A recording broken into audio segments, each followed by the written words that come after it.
GST সংস্কার নিয়ে পশ্চিমবঙ্গ সরকারের দ্বিচারিতা এবার আমাদের সামনে আনার সময় হয়েছে।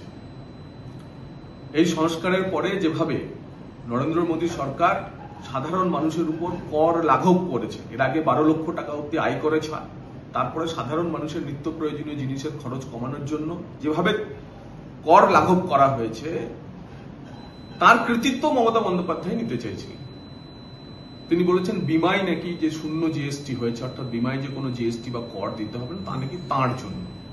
কিন্তু আসলে জিএসটি কাউন্সিলের বৈঠকে সাধারণ মানুষের এই কর কমানোর যে প্রক্রিয়া চলছিল, তাতে সবচেয়ে বড় অন্তরায় ছিল মমতা বন্দ্যোপাধ্যায়ের তৃণমূল কংগ্রেস। তারা এই প্রস্তাব পাশ করানোর বিরোধিতা করছিল বারবার। তাদের বক্তব্য ছিল যে আমরা এই প্রস্তাব পাশ করতে দেব না। কেন? তাদের নাকি যে রাজস্ব কম হচ্ছে, যে রাজস্ব হ্রাস হবে, কমে যাবে যেটা, সেটা নাকি কেন্দ্রকে পুষিয়ে দিতে হবে। এবং শেষ পর্যন্ত কেন্দ্রের অর্থমন্ত্রী নির্মলা সীতারামন পশ্চিমবঙ্গের যারা প্রতিনিধি ছিলেন তাদেরকে বলেন যে আমরা চাই সর্বসম্মতভাবে জিএসটি কাউন্সিলে মানুষের কর লাঘব করার এই প্রক্রিয়া সম্পন্ন হোক, কিন্তু আপনারা যদি বিরোধিতা করবেন তাহলে আসুন ভোটে। এই ভোট জোগাড় করার জন্য এই পশ্চিমবঙ্গের পক্ষে কমপক্ষে 11টি রাজ্যকে আসার প্রয়োজন ছিল, কিন্তু পশ্চিমবঙ্গের পাশে ওই ইন্ডিজোটের রাজ্যগুলিও দাঁড়াতে চায়নি।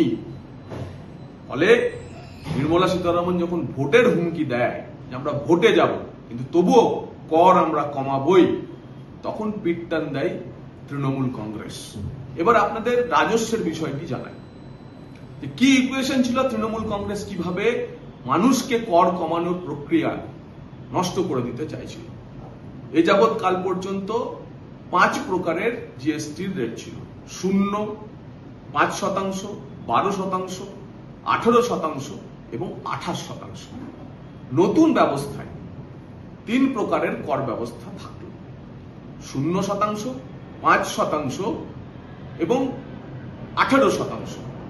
আর সিন ট্যাক্স সেই হিসেবে রাখা হয়েছে 40% কর, যেটা খুব সামগ্রিকভাবে সিগারেট, তামাক, বিলাসবহুল গাড়ি, ইয়াচ, প্রাইভেট জেট ইত্যাদির উপর।